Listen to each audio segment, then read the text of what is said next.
Je vous propose de commencer, tout d'abord de nous excuser pour ce retard, une assemblée générale qui a duré un petit peu plus longtemps que prévu, dû à un certain nombre de questions au demeurant fort intéressantes. Bienvenue à toutes et tous, bienvenue à cette rencontre de l'agence. Une rencontre hybride puisque nous avons à la fois du présentiel et énormément de participants en visioconférence et encore merci de nous excuser pour ce retard.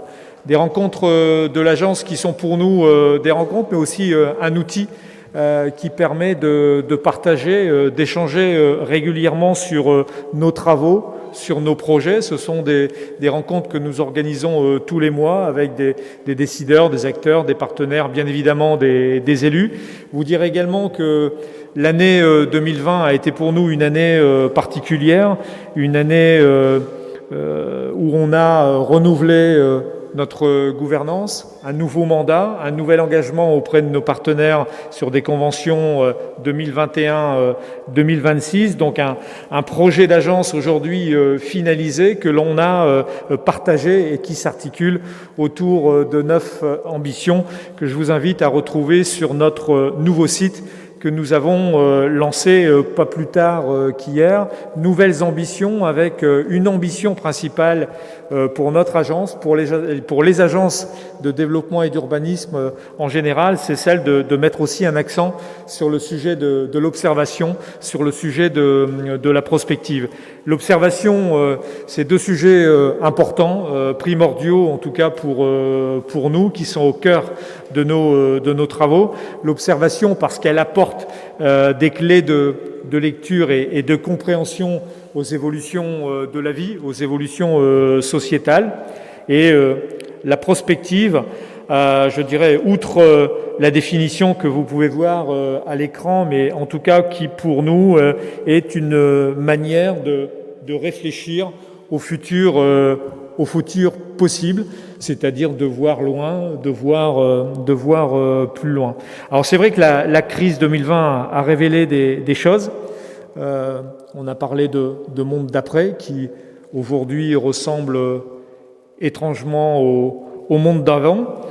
On parle de transition et je pense que la prospective aujourd'hui est un outil qui permet de nous accompagner dans ces transitions avec ce qui nous est arrivé en 2020, qui encore en 2019, si on nous en avait parlé, nous serions vraiment dans un film de science-fiction qui touche le monde. En tout cas, aujourd'hui, c'est une approche particulière de la prospective que nous vous proposons et qui va vous être présentée par l'agence, puisqu'on a interrogé la science-fiction comme outil au service de la prospective. Donc je ne vais pas être plus long, je vais laisser la parole aux collègues pour qu'ils nous présentent ce travail, vous dire que ce travail, mais plutôt cette production aussi, et vous dire que c'est une production, un travail que l'on a mené avec un artiste visuel, avec Philippe Paoli ici, qui aura bien évidemment l'occasion de s'exprimer sur tout ce travail. Et je vais laisser et les remercier en même temps, à la fois Annabelle, qui est directrice du pôle projet urbain, et Sylvie, qui ont suivi et animé ces travaux, qui pour nous ne sont pas, je dirais, comment on peut dire, un one-shot, c'est pas quelque chose qu'on vous présente, mais en tout cas qu'on vous présente aujourd'hui et qu'aujourd'hui, c'est quelque chose qui va nous animer dans les mois qui viennent, parce que je pense que c'est important de voir et de mesurer l'ensemble de ces transitions, de voir ces transitions qui ont été révélées en 2020, si véritablement ce seront des accélérateurs, qu'elles soient, je l'ai dit, écologiques, mobilitaires, démocratiques, démographiques, écologique, social. Donc c'est des choses que nous regardons. En tout cas, c'est le métier premier des agences de développement et d'urbanisme, et aussi une année qui permet de faire vivre le D d'ADU, l'agence de développement et d'urbanisme, parce que l'urbanisme est là, mais le D est là également. Et c'est vrai que cette année nous invite aussi à parler de sujets comme l'habitat. Mais ce qui est important, c'est de parler d'habitat, mais aussi de parler, par exemple, d'habiter, parce que je pense que ce sont des sujets. L'habiter, pour nous, c'est une vision beaucoup plus large qui remet au centre à la fois l'usage et l'usager, et puis de voir autour de l'habitat cet écosystème qui vit, en tout cas pour nous, de porter un regard attentif aussi à l'humain. Voilà, je vous souhaite une bonne rencontre, et puis je vais laisser la parole à Annabelle et à Sylvie. Merci.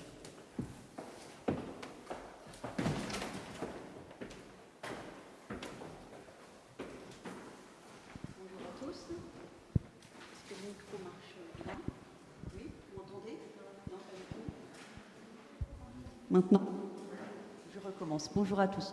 Je pense que vous devez être pressés maintenant de découvrir ce travail. Donc rentrons dans le vif du sujet.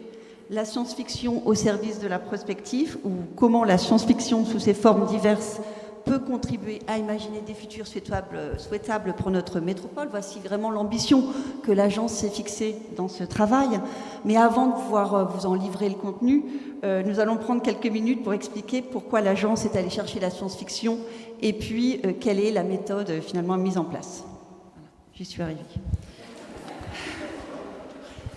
Donc revenons tout d'abord sur ce qu'est, sur ce qu'apporte et sur ce que permet la science-fiction. Donc l'objet ici, c'est pas de vous faire une présentation très détaillée de ce qu'est la science-fiction, hein, c'est pas l'objet de la matinée, n'ayez pas peur, mais néanmoins de vous expliquer exactement pourquoi, ce qu'on est allé chercher dans ce genre littéraire. Et c'est vrai que la science-fiction, dans l'imaginaire collectif, fait référence, on va dire, aux galaxies lointaines, aux vaisseaux spatiaux, on va dire, d'une manière plus large. Ces images et ces styles existent, mais c'est que finalement une production de la science-fiction assez périphérique, et puis voire aussi un peu dépassée. La science-fiction, c'est pas effectivement pas non plus un genre littéraire marginal. Aujourd'hui, la science-fiction est présente au quotidien. Elle immerge un peu l'ensemble de nos médias cinématographiques, les séries, les jeux vidéo, et la jeunesse est déjà plongée dans ces univers au quotidien. Ce qui nous a interpellés néanmoins, c'est que la science-fiction, et plus particulièrement les récits d'anticipation, sont aujourd'hui les rares lieux dans lesquels on peut avoir accès à des représentations du futur. La science-fiction est un laboratoire d'expérimentation du futur. Et c'est en ça qu'on est allé creuser. Alors le récit d'anticipation, qui est finalement la forme dans laquelle dont ce travail se rapproche le plus, est une forme de la science-fiction, mais qui correspond donc à l'approche de notre démarche. Mais dans ce champ, la technologie ou la science n'y est que accessoire. Ce n'est pas forcément l'élément central. Ce qui est important, le ressort de la fiction, peut être également aussi social, politique, environnemental. Et nous avons travaillé vraiment sous le prisme aussi de l'aménagement et du social. Vous pouvez voir là quelques exemples à l'écran d'ouvrages de référence des récits d'anticipation. Alors, le récit d'anticipation, c'est donc à la fois une ouverture sur un monde imaginaire, en extrapolant le réel. Il crée un monde, une société à la fois réaliste, mais aussi alternative, et elle s'appuie sur des signaux faibles repérés dans le présent, dont elle pousse le curseur à l'extrême pour faire opérer le basculement de paradigme. Le récit d'anticipation, c'est aussi une lecture du monde réel. Il s'agit en quelque sorte d'une paire de lunettes pour mieux voir le présent. On pourrait dire aussi une paire de jumelles, c'est-à-dire qu'on vient à un moment grossir certains traits, certaines tendances aujourd'hui émergentes pour réellement les questionner et questionner finalement l'évolution. Au regard de la période actuelle, il est facile de percevoir ce que l'anticipation peut apporter à la compréhension et des évolutions des aléas à venir. Finalement, il y a même collision des temps aujourd'hui. Ce que nous vivons aujourd'hui, c'était ni plus ni moins qu'un scénario de science-fiction il y a à peine plus d'un an.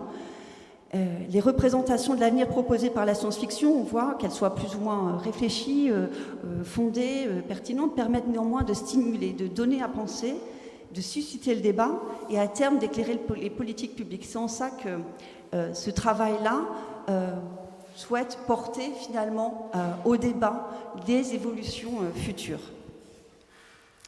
Le parti pris aujourd'hui ne s'inscrit pas dans la lignée des dystopies plus fréquentes aujourd'hui dans le champ de la science-fiction.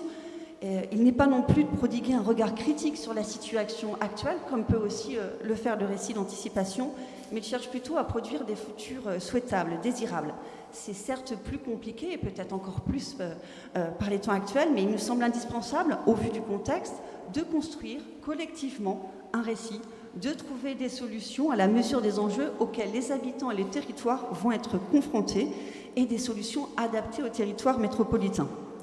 Recourir aux imaginaires, c'est s'autoriser à dire « et si », c'est regarder le monde de biais, de côté, de proposer des trajectoires en rupture et quelquefois en dehors de la rationalité qui nous habite au quotidien. Donc ce projet, bien qu'expérimental, s'inscrit dans une lignée de travaux qui ont déjà convoqué la science-fiction. C'est de plus en plus présent dans des réflexions stratégiques, à la fois dans la sphère privée, dans des entreprises, comme outil de R&D, mais également, c'est une démarche appropriée par la sphère publique, comme des villes, des grandes collectivités. La FNO a notamment aussi créé un événement sur ce sujet, ou encore le ministère des Armées, qui a développé le projet Red Team, que vous voyez apparaître à l'écran, qui rassemble là une dizaine d'auteurs de science-fiction, une dizaine d'auteurs de BD, de littérature de science-fiction, qui travaillent avec des experts militaires et scientifiques pour pouvoir évoluer finalement les futurs conflits à horizon 2060.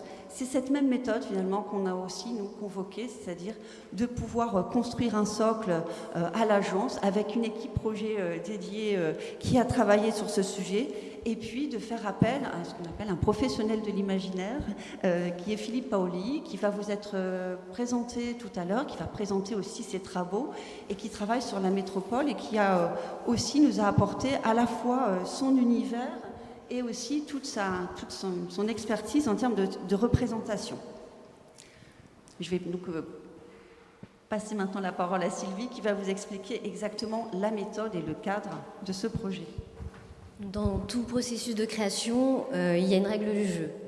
Il y a la règle des 3 unités au théâtre, la gamme harmonique dans la musique. Nous, pour cet exercice de fiction, on a mis en place du coup un cadre narratif pour alimenter, être le socle finalement de cette fiction. Et pour bien comprendre tout ça, on va quand même vous en énoncer les éléments majeurs.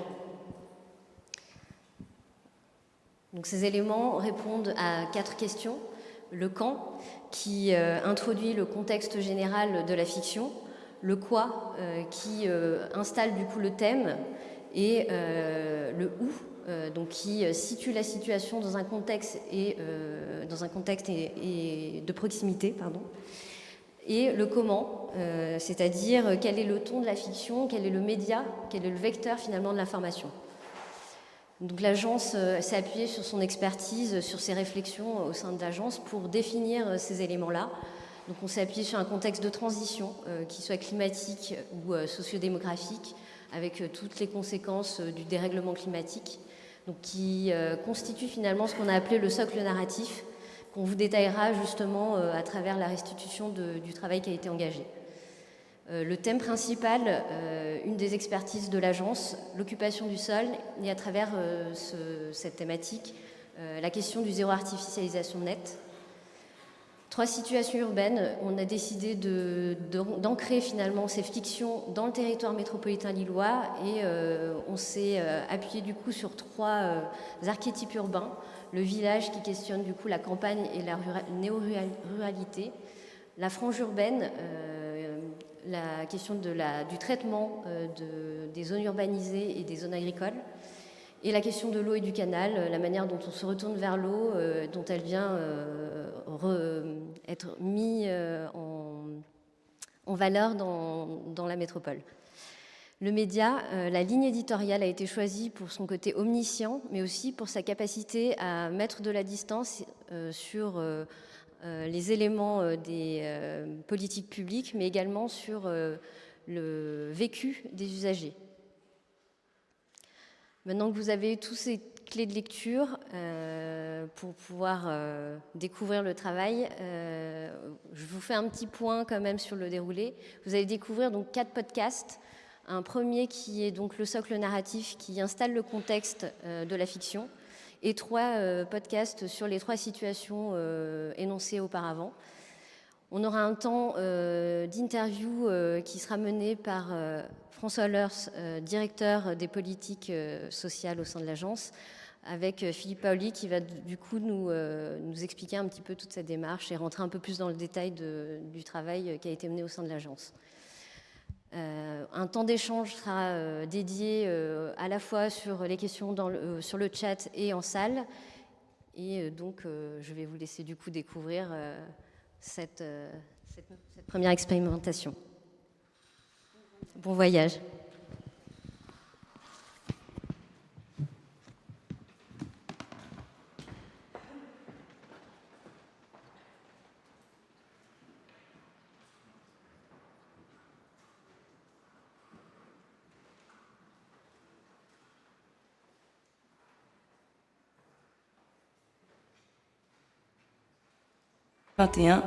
Covid-19, confinement, vaccin. La première d'une longue série de crises et le début d'une grande remise en question. 2024-2030. Sécheresse, canicule, pluie torrentielle, inondations, montée des eaux, salinisation des nappes. Après plusieurs années de catastrophes naturelles dévastatrices, le gouvernement est contraint, suite aux émeutes de 2029, de mettre en place un rationnement alimentaire et un contrôle de l'accès à l'eau. S'y ajoute un manque de logements et de nouvelles immigrations venues du nord de l'Europe, touchées par l'élévation du niveau de la mer. La population crie son inquiétude dans la rue. Elle revendique un droit à la nature, à un air non pollué, à des conditions de vie plus dignes. La nécessité de construire un nouveau monde, une nouvelle façon de penser l'économie, la culture, la société et la ville s'impose rapidement à tous. 2051. La métropole européenne de Lille est devenue la MEB, Métropole européenne bleue, suite au retour de l'eau dans tous les espaces du territoire, et ce, au bénéfice de chaque habitant. Elle fait figure de havre de paix, de métropole résiliente, innovante et solidaire. La sûreté alimentaire et la protection des ressources en eau sont devenues des priorités. Depuis 2031, la MEB applique le zéro artificialisation brute. La fin de l'artificialisation des terres et la reconquête des sols, anciennement artificialisés, ont permis la sauvegarde des écosystèmes, la régulation des épisodes d'inondation, mais aussi la création d'espaces hybrides, récréatifs et productifs. Ils ont façonné les paysages de nos territoires. Le sol, non seulement en surface, mais également dans son épaisseur, constitue dorénavant un enjeu à la fois agricole, économique, environnemental et social. Les espaces imperméabilisés ont été reconvertis pour la production agricole, profitant d'évolutions climatiques favorables au développement de nouvelles cultures. Un nouveau système économique basé sur l'entraide a été construit à partir des circuits courts et de contributions citoyennes. La métropole européenne bleue se pose désormais et systématiquement 3 questions dans ses projets. Comment assurer un logement pour tous sans étendre l'urbanisation ? Comment préserver les ressources en s'appuyant sur des logiques de proximité ? Comment favoriser la solidarité et faire participer les habitants à la transformation de leur territoire ? Partons maintenant à la découverte de quelques métamorphoses du territoire métropolitain.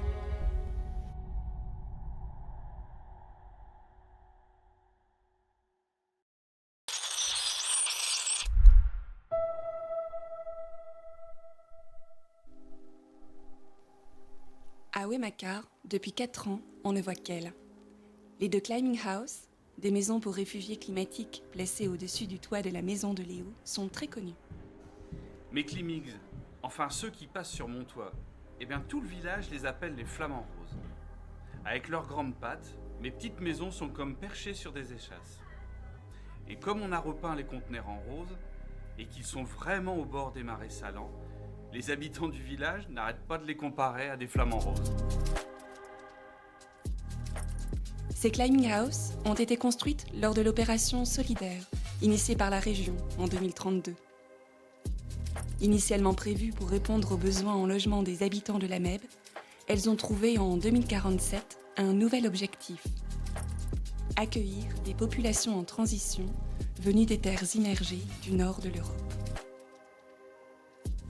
Depuis quelques jours, Léo accueille 2 familles néerlandaises venues de Zélande, une terre rendue à la mer.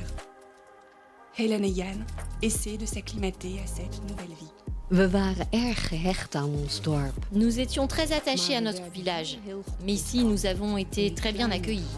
Et les climbing house sont bien conçus, la vie à Ouémakar est très agréable, nous apprenons très vite le français.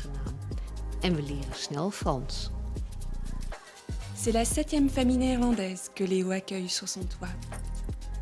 Auprès de ces familles, Léo a une mission de guide et de tuteur territorial. Il aide les nouveaux arrivants à s'intégrer au plus vite dans ce territoire de transition qu'est devenu Ouémakar. Sur son transceiver, il nous fait découvrir un film 5D en accéléré, montrant les différentes étapes du chantier. Ce film, il ne manque jamais de le visionner avec chaque nouvel arrivant.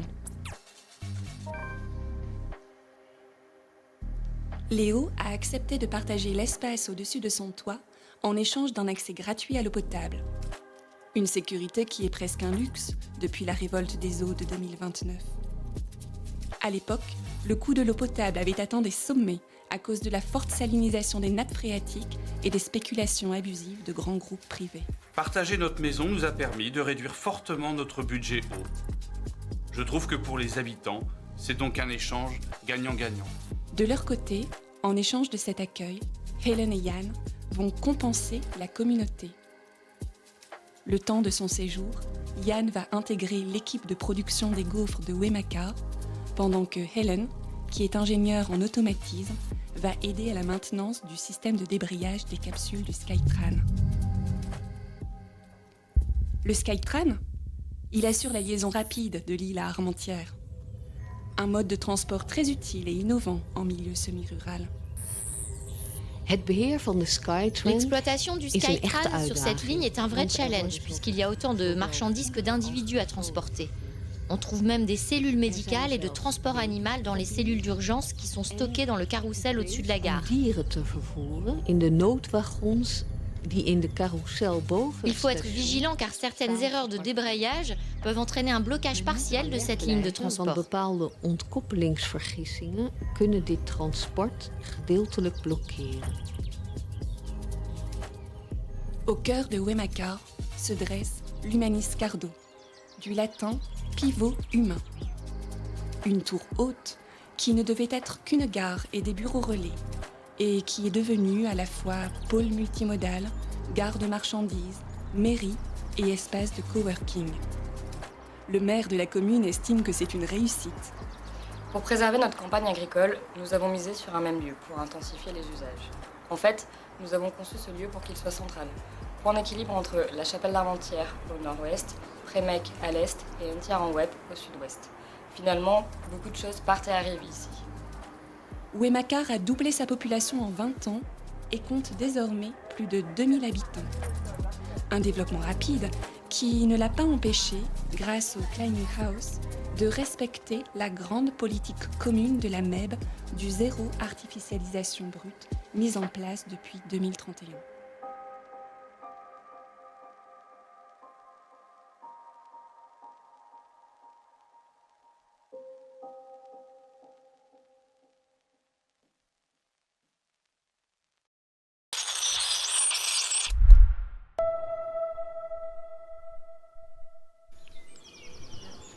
Regardez ces raisins gorgés de soleil. J'ai l'impression que 2051 va être un bon cru. Antoine Lefebvre est vigneron à Wattignies depuis une dizaine d'années. Son blanc d'Urier, produit sur les terres calcaires de la commune et vieilli en fût de Catiche, est sur le point de bénéficier d'une appellation d'origine protégée, AOP. Wattignies est sur la carte de France des bons vins, c'est une belle récompense, personne n'y croyait. Margot Cardon, directrice générale du bureau de contrôle des appellations viticoles In Vino Veritas, n'est pas étonnée. Les conditions climatiques ont tellement changé ici. Vous vous rendez compte des vignobles sur les terres de la bière. Aujourd'hui, les Hauts-de-France possèdent le même climat que celui de la Bourgogne il y a 50 ans. On nous a pris pour des fous en 2025 lorsqu'on a débuté l'encépagement avec du chardonnay qui venait de Bourgogne. Et pourtant, vous voyez le résultat. S'ils se sentent en bouche, ce résultat se voit aussi dans le paysage. Vignes et houblonnières se côtoient au milieu des chais et des brasseries. Certaines de ces unités de production se sont même implantées au pied des tours du quartier du Blanrier. Elles participent à la lisière de l'hémicycle, à la fois niche écologique et espace de transition où paysage agricole et paysage urbain s'entremêlent. Au 12e étage de l'une de ces tours, Cindy, jeune retraitée de 73 ans et installée ici depuis 2018, aime regarder ce qu'est devenu le paysage depuis la fenêtre de sa cuisine. Il y a 30 ans, il y avait beaucoup de HLM, beaucoup de jeunes au chômage, et je peux vous dire qu'on s'ennuyait ferme dans cette cité. Il y avait un centre commercial, et puis en plus, les boutiques, elles étaient murées. C'était la zone, on peut le dire. Et puis, ils ont commencé à faire tomber 2, 3 immeubles, à mon souvenir, à mettre de l'isolation extérieure, à accrocher des terrasses, avec un peu partout plein d'escaliers extérieurs. Ça, c'était chouette. Ils ont même construit des immeubles tout en paille, pour vous dire. D'ailleurs, à côté, ils ont mis une place commerçante. Et là, le vieux centre commercial est devenu une sorte de parc avec plein d'arbres fruitiers. Ça, c'était la verdure, c'était ce qu'on attendait. C'était magnifique pour nous. Quand j'ouvre ma fenêtre, eh bien, j'ai une grande terrasse ensoleillée. Je vois des champs, des vergers. J'entends des oiseaux de plus en plus souvent. On ne peut vraiment pas se plaindre dans notre quartier. Ah, salut Cindy. À la sortie de son appartement, Cindy nous présente son voisin de palier, Majid, père de famille âgé de 52 ans et qui a passé toute sa vie dans le quartier du Blanrier. Il s'étonne du nouveau visage pris par sa cité. Aujourd'hui, ici, c'est une sorte de nouvelle Babylone. Tu vois ces jardins suspendus, ces terrasses et ces grandes haies, elles relient les tours entre elles. Avant, c'était une jungle de béton. Et maintenant, c'est une jungle de verdure. Et puis regarde, il y a cette cascade qui coule du haut de la tour, là en face. Je travaille justement à l'entretien de cette cascade et son réseau. Il faut sans cesse vérifier la qualité de l'eau qui circule en circuit semi-fermé. Ce qui est bien, c'est qu'elle rafraîchit l'air l'été. Regarde au loin, on voit les canaux suspendus et ceux qui irriguent les champs de la cité. C'est vraiment magnifique.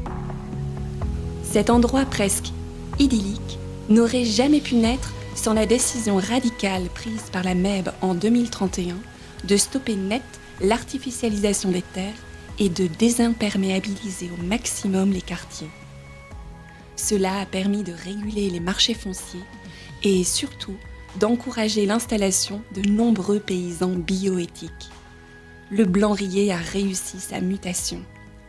Ce n'est plus un quartier prioritaire, mais un paysage de revitalisation agroécologique devenu exemplaire.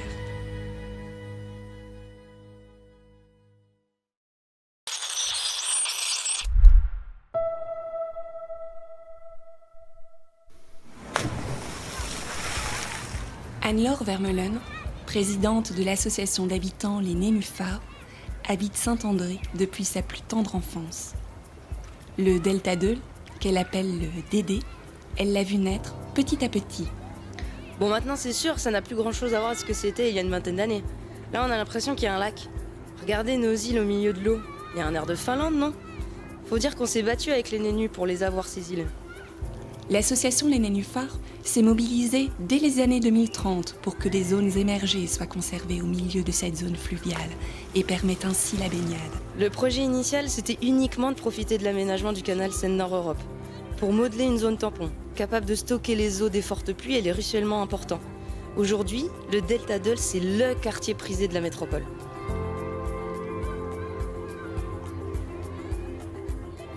Zone d'affaires, de loisirs et de culture, située à la croisée du canal de la Haute-Deule et du canal de la Basse-Deule remise en eau, elle représente plus de 15 hectares. On y trouve un spa, une guinguette, un aquarium, une piscine d'eau douce et une multitude de petits îlots où chacun peut se retrouver le temps d'un pique-nique, d'un cours de qigong ou d'une simple sieste dans l'un des hamacs mis à la disposition de tous.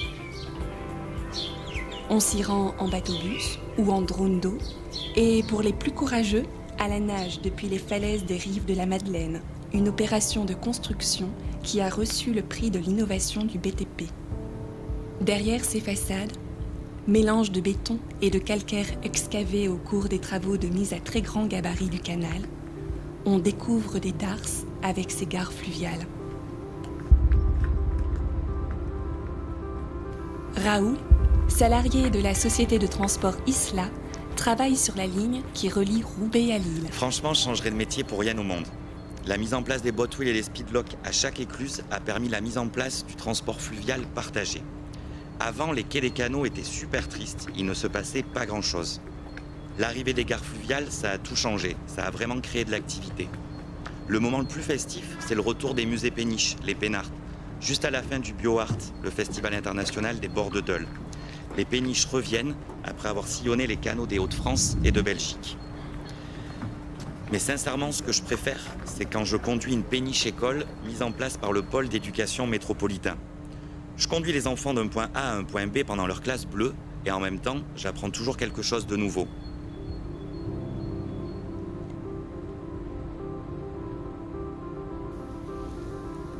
Lorsque la MEL a été rebaptisée la métropole européenne bleue en 2046, 3 péniches venues des terres immergées du Benelux ont été réquisitionnées afin de les transformer en salles de classe nomades, les classes bleues.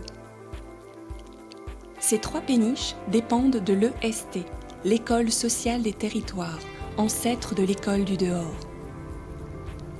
Elle est située dans la partie habitée du pont multimodal qui surplombe le delta d'Eule et qui relie la ville de Lille à Saint-André. Sophia Hastings, directrice de l'EST, rappelle qu'elle s'adresse à tous. L'enseignement prodigué dans les classes bleues est articulé autour des questions écologiques et sociales qui sont propres au territoire de la métropole. La semaine, ces classes sont majoritairement fréquentées par des groupes scolaires. Pendant le week-end, elles deviennent des hauts lieux de débat public et démocratique pour tous les habitants.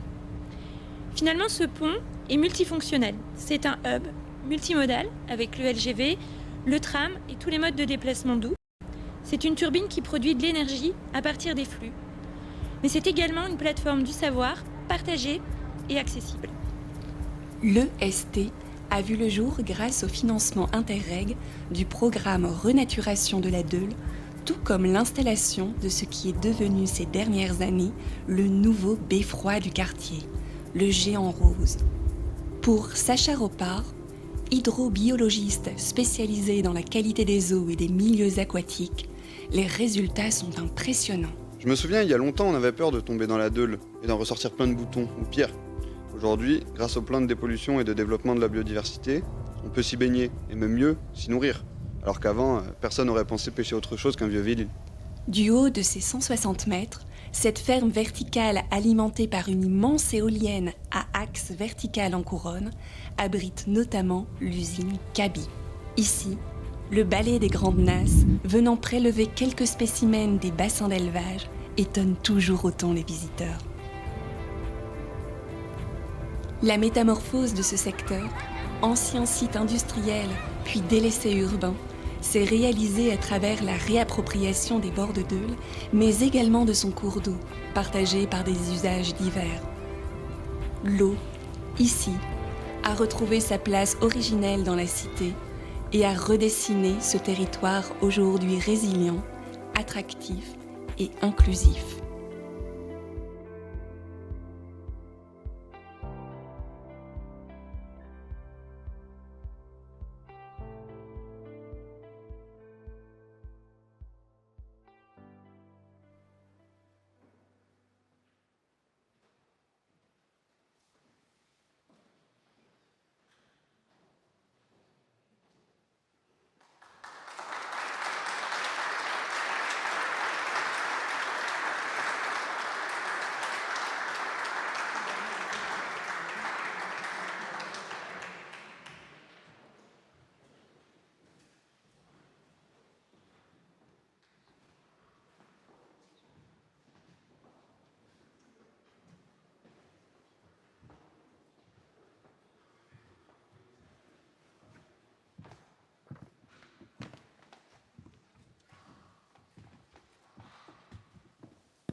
Bonjour à tous, je me présente François, je suis journaliste stagiaire parce qu'on va être stagiaire à n'importe quel âge de la vie. J'espère que votre voyage s'est très bien passé. Vous pouvez décrocher vos ceintures de vol. Et comme vous le savez, avec les mesures sanitaires, les stewards et hôtesses n'ont pas pu vous approcher pour vous présenter quelques collations. Je vous prie de bien le voir nous en excuser. Par contre, et je les en remercie d'avance, elles pourront vous passer le micro lors des échanges, puisque un temps d'échange sera prévu après cette interview, qui sera suivi de la conclusion de M. Vercamer, président de l'Agence de développement et d'urbanisme. Donc merci à tous d'être là. J'ai le plaisir de vous présenter Philippe Paoli. Bonjour Philippe. Bonjour. Et puis j'ai la mission de vous tracer en quelques mots son parcours. Exercice difficile au regard de la richesse de celui-ci. Alors en effet, Philippe est à la fois architecte des PLG. Pendant près de 10 ans, il a été chef de projet concours dans différentes agences d'architecture sur l'Hexagone. Et puis a créé et développé l'atelier d'illustration Fauser, dont je vous laisserai découvrir l'orthographe, un atelier d'illustration spécialisé dans l'architecture et l'urbanisme et la communication visuelle aux différentes phases des projets. Et puis, c'est à part entière un artiste visuel, vous avez déjà pu le constater à travers ce voyage dans le temps. Mais vous me direz, le CV ne fait pas la rencontre. Et je laisse Philippe vous expliquer ce qui, dans son parcours personnel, a motivé l'agence à la fois de le rencontrer et de lui parler de leur projet « Imaginons nos futurs ». Car c'est aussi l'histoire d'une rencontre que je lui laisse le soin de nous exposer. Merci François. En premier lieu, je voulais d'abord remercier l'ensemble des forces vives de la DULM, Sylvie, Annabelle, tout le monde. Merci de m'avoir proposé cette mission de prospective positive et puis de m'avoir proposé de vous aider à présenter aujourd'hui une vision d'impossible. Et non pas une impossible vision. Donc merci François de m'avoir présenté succinctement. Je vais rajouter un peu 2-3 trucs. C'est, en fait, dans mon parcours, ce qui a motivé mon parcours, ce qui a mis mon parcours, c'était surtout le désir de produire de l'architecture autrement. Autrement que l'architecture opérationnelle, autrement que dans un rapport de commande souvent imparfait, quoi. Et en fait, du coup, je me suis orienté petit à petit vers ce qu'on appelle l'architecture de papier, qui est une architecture un peu radicale, un peu de recherche, de critique, quelque chose de presque manifeste, subversif, iconoclaste, sarcastique, enfin bon bref, un peu comme moi. En tout cas, de l'architecture qui n'est pas une réponse à une question, mais une architecture qui pose des questions, ce qui est extrêmement compliqué aujourd'hui à faire en opérationnel. En fait, c'est comme ça que je me suis retrouvé, non pas à présenter mes travaux, mais dans des galeries d'art, plutôt. J'ai notamment présenté... Mon premier travail, c'était à Marseille, parce que j'ai travaillé là-bas plusieurs années. Et voici donc un petit exemple, ça s'appelle La Digue des Barges. Donc, ça a été présenté dans une galerie bain-douche c'est un projet un peu piquant puisqu'en fait il consiste à instituer des zones de sédentarisation en front de mer pour des populations nomades, par exemple des Roms. Donc c'est bien, c'est dans les quartiers nord de Marseille quand même qui sont plutôt mal réputés. Voilà. Ensuite, à Nantes, on m'a proposé d'exposer des logements sociaux, que voici. Des logements sociaux qui spéculent sur l'idée qu'en fait, une société d'économie mixte nantaise s'est associée avec une régie publicitaire étroitement liée au lobby de l'alcool. Voilà, donc le résultat. Ce qui permet de créer gratuitement des logements d'habitat d'urgence, voire même ici, en l'occurrence, des logements sociaux. Donc après l'objet publicitaire des routes du Tour de France, voilà le logement publicitaire des voies navigables de France. C'est un peu une bouteille à la mer. Bon, donc en tant qu'artiste visuel, moi j'ai pas mal exposé dans la métropole lilloise. Hein. Ça fait une dizaine d'années que je suis installé ici maintenant. J'ai obtenu le prix Vicard en 2018. Alors je ne sais pas si vous savez ce que c'est, mais le prix Vicard, c'est un prix qui est décerné par la ville de Lille et qui permet notamment de partir en résidence à Rome. Donc à Rome, j'ai créé je zoome dessus. J'ai créé une œuvre qui s'appelle Lupa, qui est en gros une œuvre avec qui est composée de plusieurs objets. Bon, bref, l'objet le plus intéressant de cette œuvre, enfin en tout cas moi je trouve qui est le plus représentatif de mon système de pensée, c'était cette espèce de mur d'enquête qui fait 6 mètres de long, qui est composé de presque 1 millier d'éléments et qui sont reliés par 300 mètres de fils rouges et qui permettent du coup de créer plein d'histoires. Enfin c'est une machine à créer des histoires en fait. Voilà. Et alors, en termes d'histoire, si je peux rebondir, Philippe, c'est que dans l'ensemble de tes travaux, le point commun, pour pas dire l'élément moteur, et ce qui a effectivement fait un élément de notre rencontre, c'est la narration qui est quand même au cœur à chaque fois de l'ensemble de tes démarches et tes travaux, sauf erreur. Bah oui, non mais c'est ouais, tout à fait. Et c'est même moi c'est même ce que j'appelle la narration. Enfin, on parlait de science-fiction, moi je préfère parler de narration spéculative, ce qui est une sorte de fabulation. Et ça veut dire que c'est pas une fuite vers l'imaginaire, c'est plutôt une danse, un corps à corps avec le réel, quoi. Tu vois ? Je pense que c'est bon. Ton implication dans le projet, ta participation aussi au groupe projet qu'on a vu là tout à l'heure, ont fait qu'entre la commande initiale et puis la production qui a été présentée aujourd'hui, en fait la narration s'est un peu invitée, si j'ose dire, à la table des travaux qu'on a coproduits ensemble. Si tu pouvais nous en dire un peu plus. En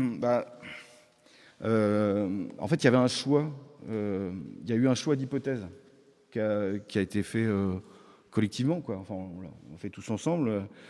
Donc c'est ce qui a été présenté tout à l'heure avec le socle narratif. Mais le problème, c'est que en fait, la commande initiale, c'était juste des visuels.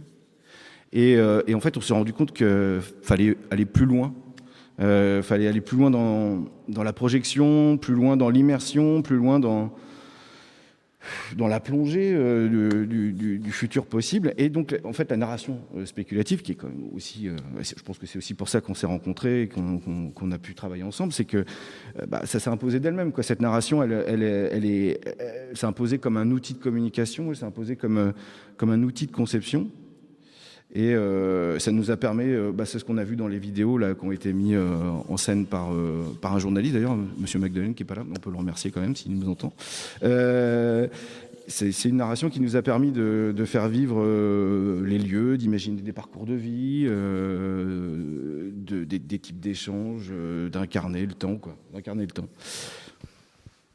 Et donc l'appropriation de la conception d'un projet urbain avec des non-spécialistes. Oui, c'est ça. D'accord. Parce que ça mobilisait la conscience ludique, quoi.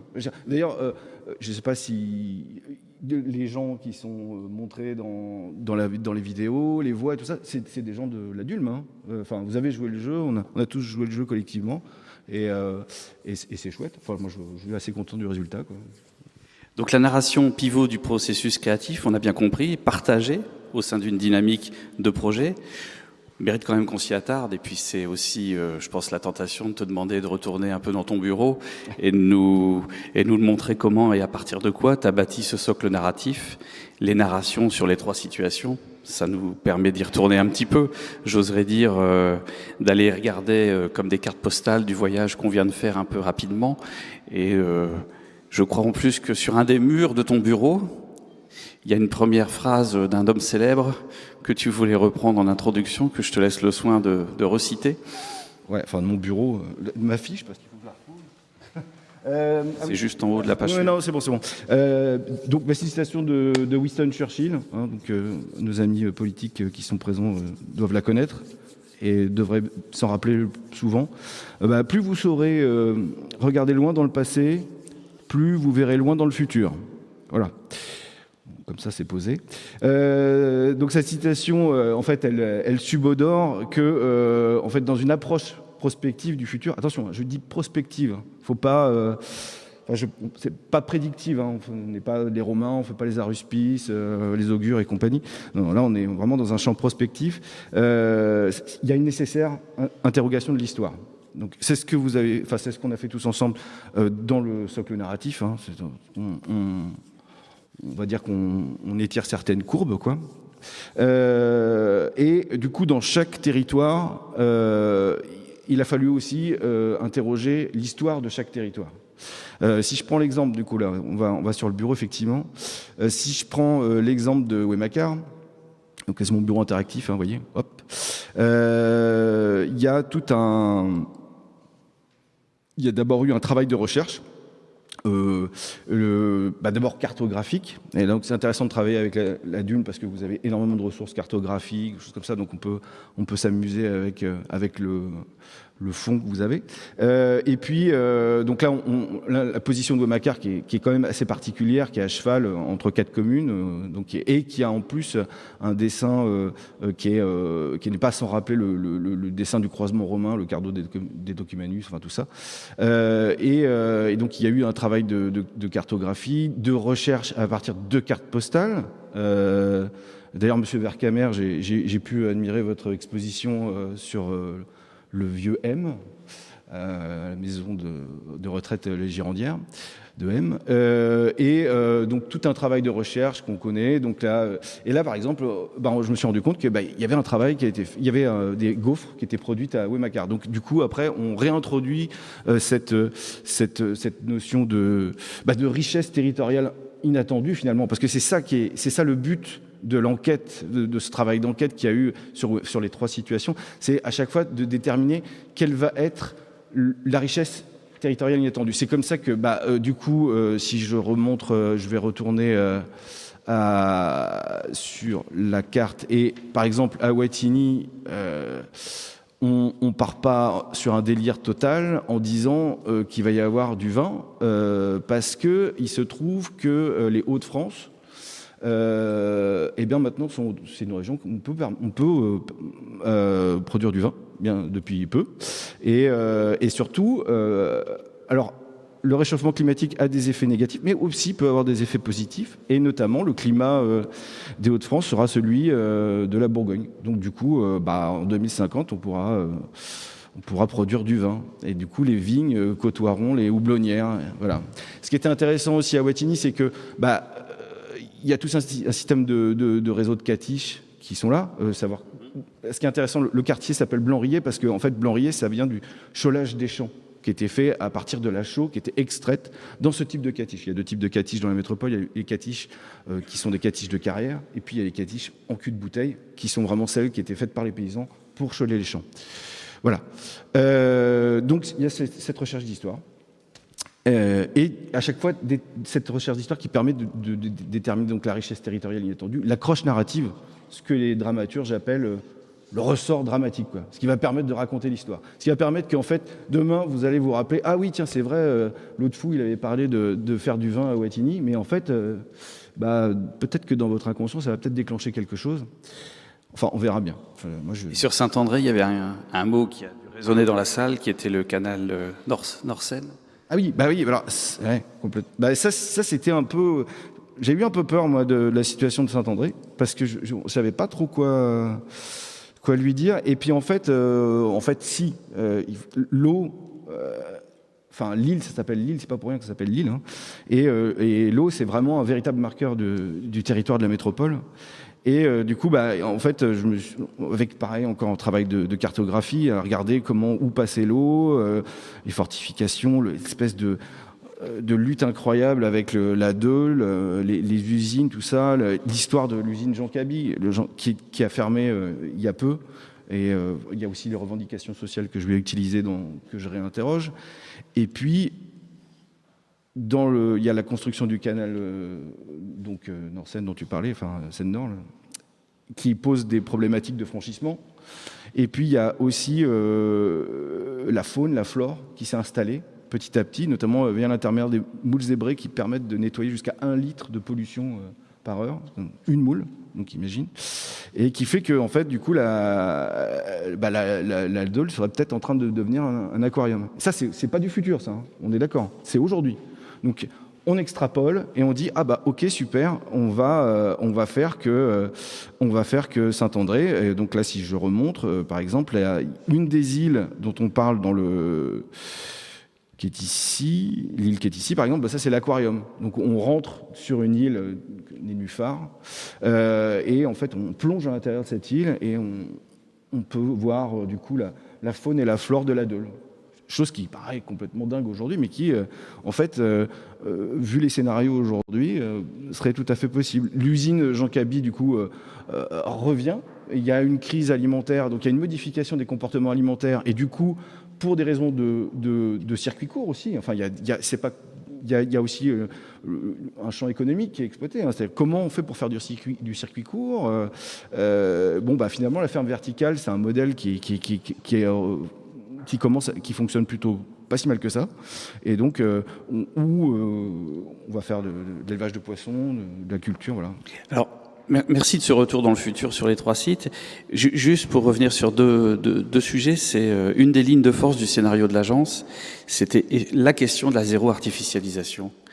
Et donc, comment tu as pris ce sujet et comment tu l'as intégré dans les narrations? Je pense que ça vaut la peine de faire un focus. Je pense que l'eau, comme marqueur du territoire, tu viens de très bien le décrire, la situation de Saint-André.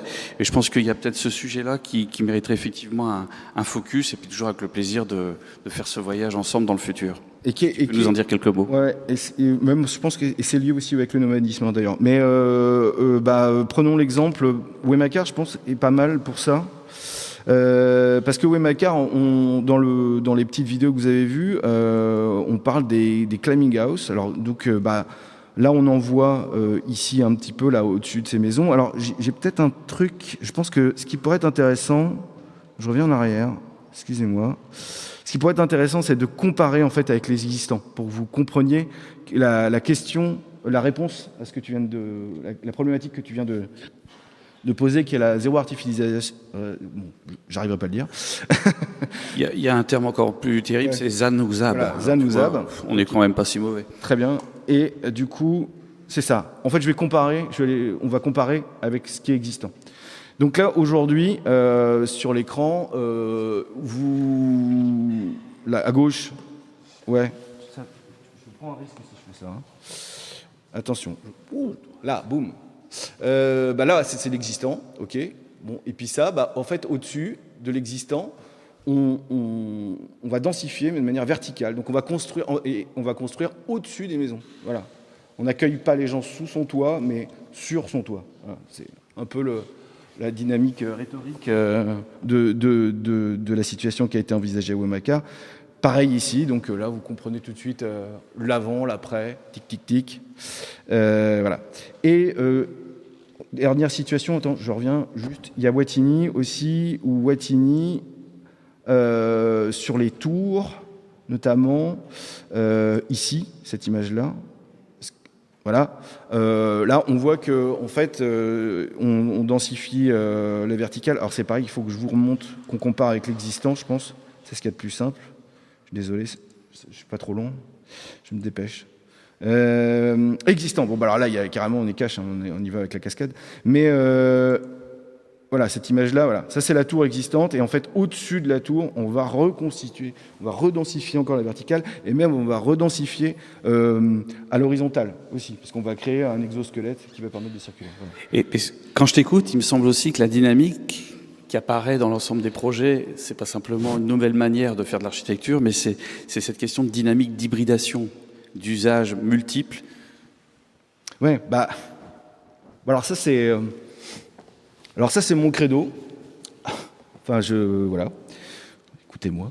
Moi je pense qu'il faut vraiment au plus vite. Là, je m'adresse à ceux qui ont le pouvoir de décision. Moi, je pense qu'il faut au plus vite permettre ce type d'hybridation de forme urbaine. Parce que, clairement, aujourd'hui, il faut que la ville arrête de se juxtaposer systématiquement, de créer des grandes zones comme ça. Il faut justement, là ce qui est intéressant, c'est qu'à chaque fois, en proposant ces hybridations, on va créer non pas de la juxtaposition, mais de la superposition. Et à chaque rencontre, à ce moment-là, on est capable de pouvoir créer des lieux de production, des lieux de circuits courts, des lieux où on va retrouver des services de proximité essentiels, parce que ça, avec le zoning à gogo, machin, il faut aller à tel endroit, tel endroit, tel endroit. C'est pas possible ça aujourd'hui. On est arrivé.